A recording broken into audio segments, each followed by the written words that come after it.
I want to first, since the legislature has adjourned, start off by talking about the past legislative session.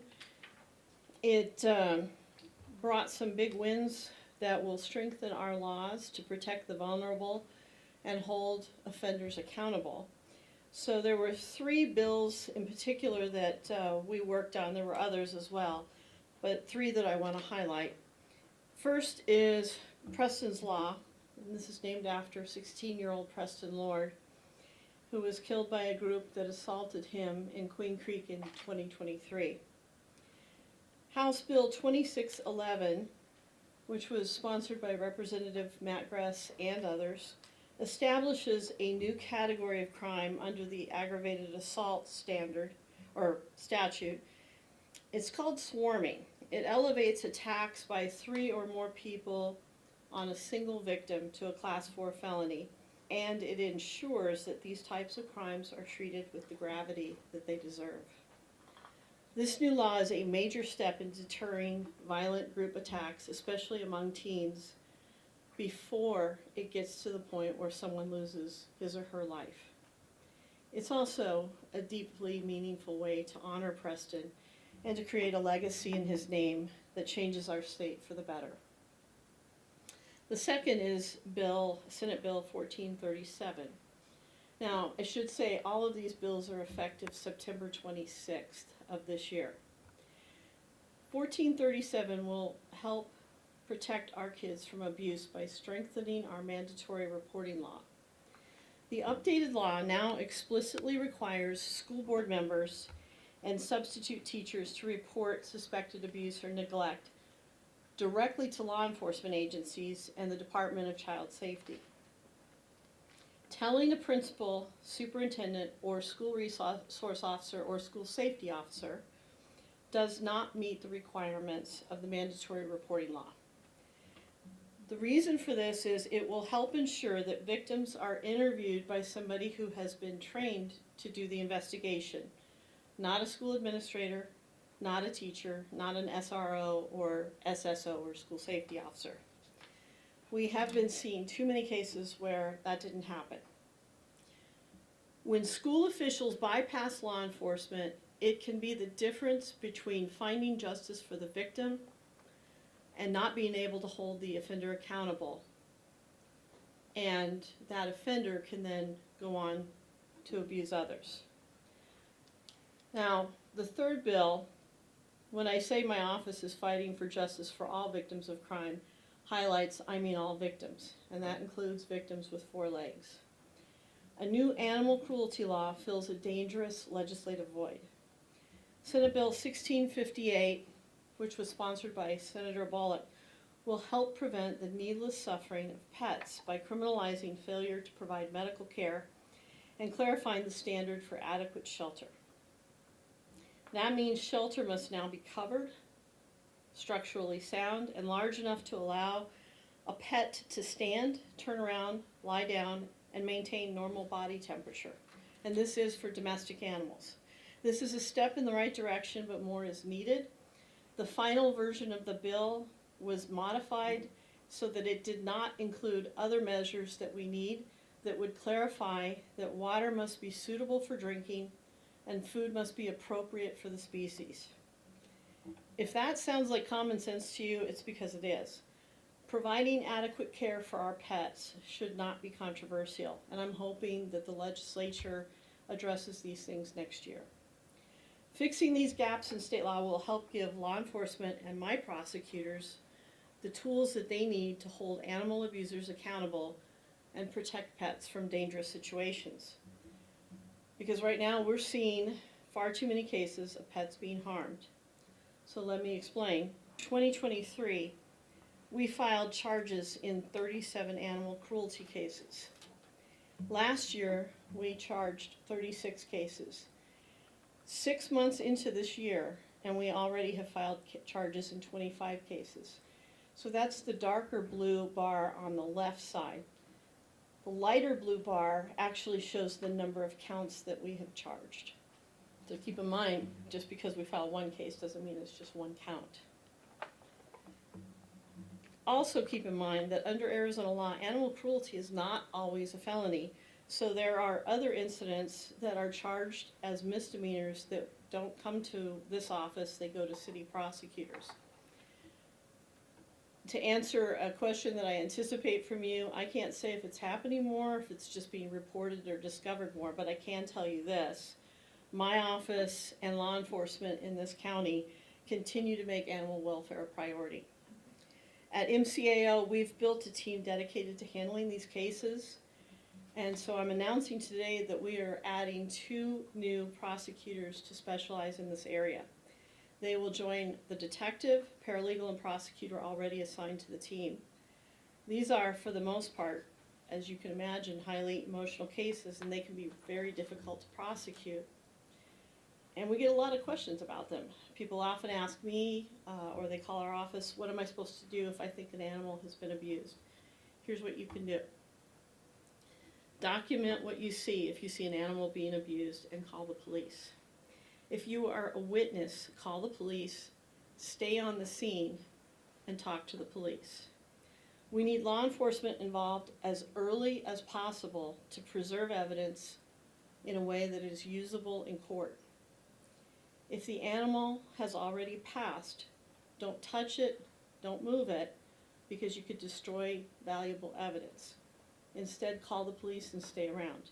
Tell them what you observed, and understand you could be giving us the information we need to effectively prosecute the perpetrator. Now I want to move on to our Cyber Predators and Real Risks campaign. My office's goal is to educate parents on the online dangers kids face when they are on social media without safeguards. Here's a question. Would you hand your untrained 16-year-old the keys to your car and say, go have fun? Most parents are going to say no. Hopefully all parents are going to say no. But every day, parents hand their kids phones, tablets, and laptops, and gaming devices, and expect them to know how to navigate the online world safely. And that's just as dangerous. Just like we teach them how to drive safely, we have to teach them how to use technology safely. So when you hand over a phone or a tablet, it needs to come with a conversation and a set of expectations. It doesn't mean you don't trust them. It just means you're involved and you care. Now, if you turn your attention to one of the screens, I will show you a quick video about how you can do just that. Don't give them a phone for their birthday or for Christmas, because then it's a gift, right? And then it is theirs. And it's really confusing for your child, even if your child is 16 or 17, to be like, this was my birthday gift, and now you're saying it's yours. Spot checks are incredibly important. Going through that phone at very random times, often. So it's randomly at 9 a.m., let me see your phone. Randomly at noon, you know what, you're not taking your phone today. I'm gonna have it. You know, and just really instilling in them, this is not your phone. You'll get a phone, but right now, this is like the training phone. The full version of that video and other videos are on the Maricopa County Attorney's Office website, along with other information about protecting your kids against cyber predators. So by watching these videos, you'll learn some simple ways you can stay on top of what your child is doing online. And with that, I'm ready to take your questions. Hi. Hello. Hi, I'm Nicole Santa Cruz. Oh, whatever. You can turn it down. I have to do that every time myself. I don't know how to. I guess I can. Okay. Whatever.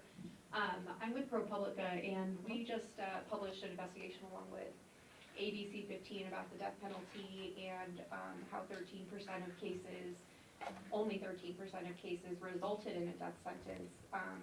We also had one of your predecessors calling for more transparency into that process, and I'm just wondering if you had any comment on that. Well, first of all, there has never been a county attorney that's more transparent about the death penalty.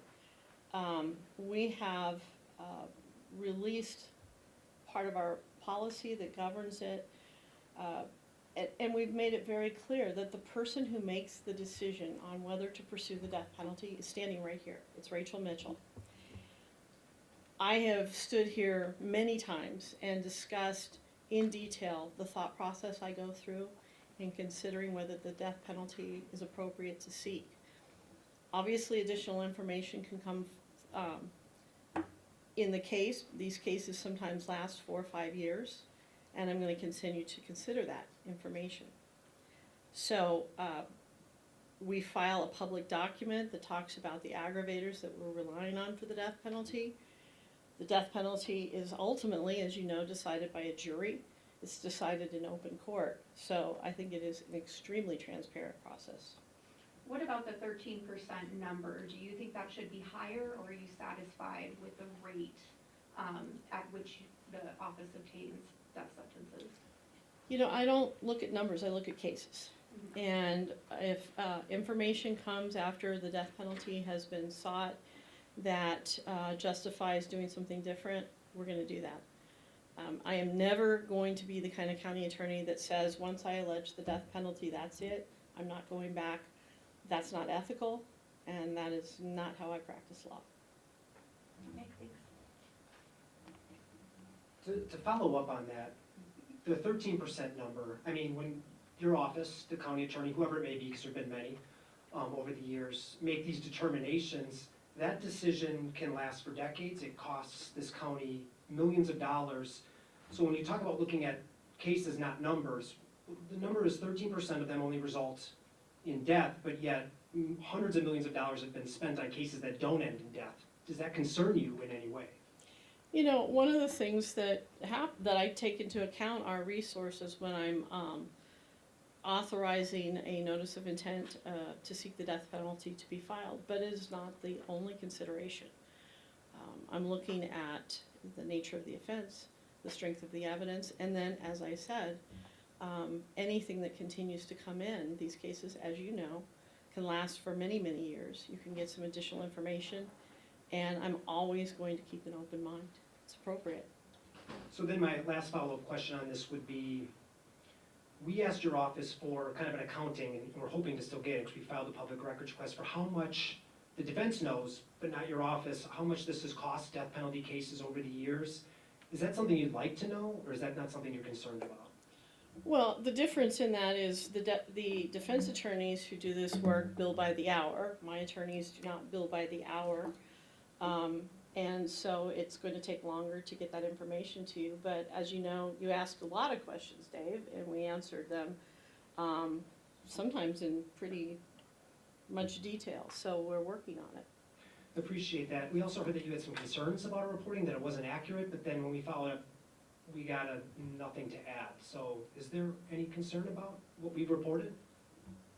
What I would say is when you ask that much information and we put that much effort and time into giving you the details, I would have expected to see more of that information in your reporting. I'm not sure what you gave us that you think we didn't include. You didn't get into the numbers at all. You didn't, sit down for an interview, so I'm not sure what you mean by that. Well, I've got some of the give and take between you and my comms department, and I don't know which we one's reached out to your, you for months. I don't know which one is your camera, but if you want to look at all of the red and the blue No, on right on this, that this page. is us responding to They're all right on of your that page. questions, Yeah. page after page after page. So I think we have been very much responsive to you. I would think that's actually not true. I think the only general answer you gave was that you stand by your prosecutor's work over the years, and that's really about it. Didn't respond to any of our specific findings at all, and that record shows that. Well, there's more blue than that, so I disagree. Okay, thank you. Hi, County Attorney, how are you? good, how are you? Good. I had a couple questions about 2 drowning cases. Hopefully I can get a third in about another case. There had been a recent submittal from Chandler Police for a Class 4 felony charge against a gentleman named Brady Kaiser, and his wife is a very well-known member of the social media community. I'm wondering if there's an update you can share with us and the community about where your office is at in making a determination on that case. Sure, that case was submitted to us for 1 count of child abuse under a criminal negligence theory of the case. It came in this week officially, and so we're in the process of reviewing it. It's going to take some time. Sure. If I can ask this, with a Class 4 felony child abuse charge as as Chandler Police have submitted it, Mhm. what evidence needs to be there to prove that case beyond a reasonable doubt at a potential trial, could you say? Especially with the drowning. Yeah, let me, I don't want to speak to this case in particular because I haven't had a chance to review it myself. But let me give you an overview. Because I think there is a lot of misunderstanding about this area. First of all, people need to understand that not every tragedy is a crime. I mean, it's heartbreaking. My heart goes out to the situation. But there's a difference between civil negligence, where you can sue somebody, and criminal negligence, where you can prosecute someone. So let me kind of differentiate between those two. Civil negligence means that someone's carelessness results in harm to another person. So if you're the attorney on that, you have to show that the person had a legal duty to that person, that they breached that duty, and because they breached that duty, that person was harmed. A very simple example of that would be you have a duty to obey traffic laws when you're driving. If you run a red light and you hit somebody, you've breached that duty, you've caused harm. Criminal negligence is totally different, and that's what we're looking for. That's what we have to file charges in this case. Criminal negligence means that the person fails to perceive, so they don't perceive a substantial and unjustifiable risk that the result will happen. And I'm going to read directly from the statute here because this is what we're looking at when we're looking at these charges. The risk must be of such nature and degree that the failure to perceive it constitutes a gross deviation from the standard of care that a reasonable person would observe. Without commenting on any specific case that's ever happened in Arizona, an example of that might be somebody who drives past flash flood warnings and they proceed into a wash and they have somebody in the car with them, a child in the car perhaps, and they go into that wash. Most people would heed those warnings, so you could argue that by proceeding into that wash, there is a gross deviation from the standard of care. So those are the things that we're looking at. Understood. Quick case in Peoria, there is a submittal to your office about a neglect charge related to a 12-year-old who may have been left in a above ground pool. Is there an update you have on that case at all? Actually, I don't think we've received that submittal yet. Okay, good to know. We'll go back to police. Third, and then I'm done. Okay. Adam Schief case. He is waiting extradition back to Maricopa County from Coconino County. He has spoken with every single news station in the Phoenix market about what he did or is alleged to have done to a New River pastor. I would love to get your reaction, if you can, to what he has claimed and how that may play into a potential charge for him. Because of the status of the case right now, I really can't comment that much. I'm aware of the interviews. What I would say is stay tuned. Thank you. Hello. Hi. So question about the drowning case involving Brady Kaiser and the other drownings that were just asked about in general. What's your threshold for charging a parent that loses a child? Some people believe they've suffered enough. Mm-hmm.